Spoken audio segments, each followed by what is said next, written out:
Welcome back to the channel. Welcome back to the Street Grand Tour.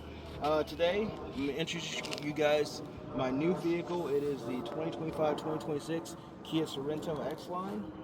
I no longer have the truck anymore. It was Why? costing way too much on fuel.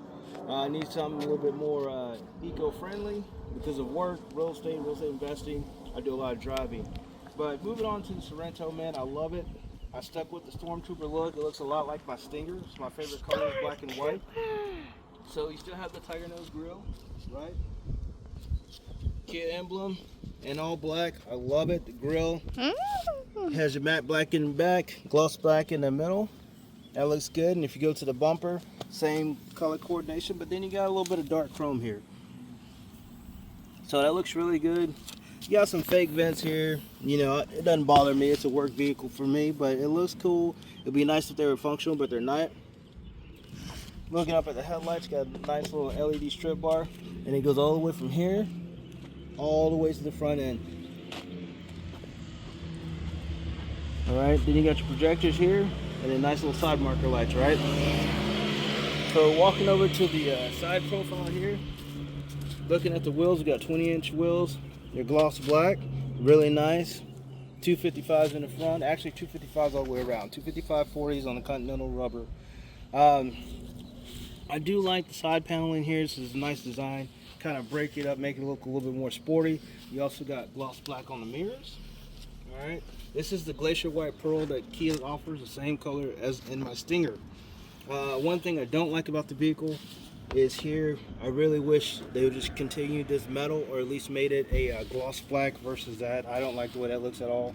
I understand why they did it, but I don't like the way it looks. So we're going to move to the back of the vehicle. Moving it along, has some awesome body lines, make it sporty. Love the roof rails here.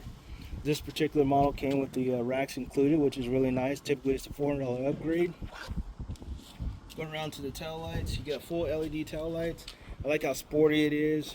It's got a nice little roof spoiler that most SUVs come with these days. That's cute. Yeah. So they're looking good, looking good. And then you see the X-Line emblem here. I don't really like the tailpipe here. I'm actually going to modify this. I'm going to cut this out so I can go with a dual gloss black tailpipe. Alright guys, so now we're going to take a look at the inside of the Kia Sorento X-Line Edition. And right off the bat, we're going to look at the side panels. You got nice leather with leather stitching here on the doors. Alright, you got your piano black. Nice little luxury touch. Wood paneling and your aluminum. Or brushed nickel, however you want to say it. It looks aluminum to me, but it's a nice little feature. I like it. And they continue that same color coordination going inside. This is a very nice infotainment center. Very nice and spacious interior. Alright, you have the X-Line stitched or imprinted right into the seat. That looks really nice. Once again, you got your fake leather seats, but they're nice and very comfortable. You get some extra padding there for your legs so you don't get tired on those long road trips. Steering wheel is really nice. I like it. It's really nice and sporty. And looking at the infotainment center, it continues on with this elongated screen. It's one whole piece. So it looks really nice and flush. To me, it looks very expensive to replace. And we're going to turn this thing on so you guys can see what that looks like. Alright, so the infotainment portion of it is 2.3 inches, I believe that Kia states. And then here you have your speedometer, your gauges, and everything else on this end. So it's really, really nice. One thing about this particular X-Line Prestige, it does come with the Bose system, so it sounds awesome. Now looking down here at the temperature gauges, this is one thing I don't really like. I like physical buttons for my temperature gauge, which you have to, but everything else is going to be touch with haptic feedback. So anything, I'm going to turn that off because that's annoying. Alright, so there you go, you can see that, right? Alright, so everything is touch here, and you do get a little bit of haptic feedback, and I believe on some of the settings you can change that feedback if you don't like that feeling. You do have your HBC connectors, right? Fast charging pad here. Okay, and then the seats in the front do come with heat and cooled, right? But only in the front. In the rear, you only get the heated seats, right? So that's fine. You have a physical gear shifter, which is really nice, and you can switch over to sport mode if you want to go into sport mode. Speaking of sports mode, we have modes here. This is the X-Line edition, so it is all-wheel drive, meaning you're going to have all-wheel drive on the vehicle with front-wheel drive basis. So the all-wheel drive will only kick in if the front-wheel drive or the front wheels lose grip. Okay, so here we got normal mode, we have snow, smart, sport, and eco. And then if you are in snow or if you have any issues, you can lock the differential to 50-50 front power, 50-50 rear, up to 25 miles an hour. So that's a pretty cool feature. And so we're just kind of looking at the leg space in here. It's pretty ample. I'm not a very tall guy, but I have plenty of space. I'm 5'10", but I'm pretty sure you can get somebody like my buddy Corey. He's 6'4", 6'5", and he'll fit in here just fine. All right, so going to the second row of the vehicle, we're going to look at what the passengers are going to see. So once again, follow the same body lines as the front. Awesome leg space. Captain's chairs with space in the middle to go back to your third row, right? So the third row is not as large as the Palisade or the Kia Telluride, but it's serviceable.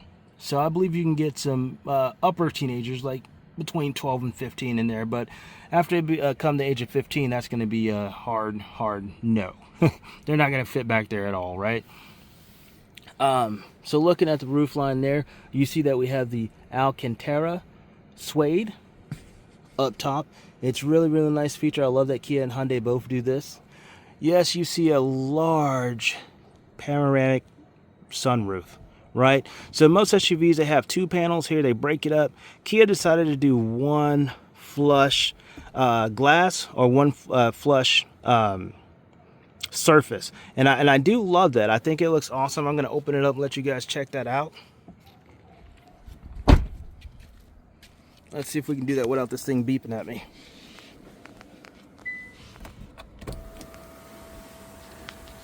All right, so as you can see, it does actually break it up right here in the middle. There's a little bit of bar, and that stops the sunroof, I'm sure. And there we go. So it is a little bit larger opening than your typical or standard sunroof that you'll find in sedans. But I do love it, and it's really nice. And so your passengers aren't left out either. That glass, it stays intact, but it does give you a view of the sun. So it's very functional. It's a nice feature. I think Kia and Hyundai both knocked this thing out of the park when they designed it. So now that you guys have seen the interior, let's go under the hood. All right, so under the hood, this 2025-2026 Kia Sorento X-Line Prestige, man, that's a mouthful. You have the 4-cylinder 2.5 liter turbo. That is good for 281 horsepower, 311 foot-pounds of torque. Not too shabby for any SUV. All right, and I love this thing because even though Kia and Hyundai have a wonderful warranty, this thing is super easy to work on. When I was at the dealer, I looked under the hood and I said, all right, cool. All 4 spark plugs are here.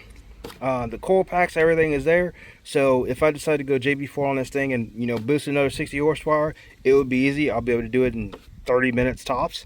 And we'll bring a video on that if I decide to do that. But I do love that Kia has made it very car enthusiast friendly. Speaking of car enthusiast friendly, I've already ripped out the airbox of this thing. Within the first 6 hours of owning this Kia Sorento Turbo, I took out the original airbox and I fabricated, using parts from AutoZone, my own K&N hot intake. It's hot air intake because it's not enclosed, but it's serviceable, and it did make that turbo a lot louder and throttle response more responsive instantly. One thing I did keep factory is that it did have kind of like this ram air thing coming from the grill, just like most vehicles these days, and they're bringing that cold air in and down, and then you have that spout feeding right into that K&N filter. So I do love that. You know, probably not a lot of horsepower, but it should give me another 2 or 3 miles per gallon like it does in most other vehicles, depending on how you drive. But man, 281 horsepower, 311 foot-pounds of torque turbo, that is super awesome. If you need more, you do have that option with the JB4, but for now it is my commuter car and I'm very happy with it. I mean, it is a very handsome SUV. You can't go wrong with this thing. It looks really good. Like I said, it matches my Stinger, so I love that. And so let's talk about pricing, right? So typically I want to say these Sorentos start off bottom line $35,000, $36,000. This is the X-Line Prestige. So it was a little bit more expensive. I want to say it started off at 51. No, it started off at 49 and then about $2,000 of options. So let's take a look at this.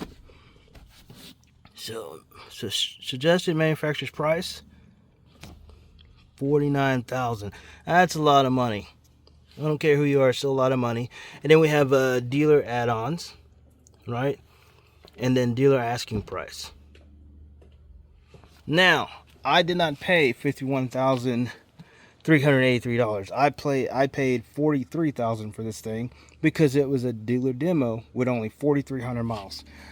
It took a little bit of haggling on my part, but for $43,000, this is definitely worth it. The features you get, the miles per gallon, it's already going to save me a few $100s a month versus my truck, right? All right, guys, so I was eating the camera there, but, you know, listen, thank you guys for tuning in, and I know this is a different type of video. We're doing a review. I'm trying to add some more content to my channel. If you did like this review, if you did like the video, please drop a like, thumbs up, subscribe. And if you have any questions, like how I modify the intake or any other modifications I do have planned for the Kia Sorento or the Kia Stinger, please just shoot them in the comments and I'll get back to you. Once again, catch you guys on the next one.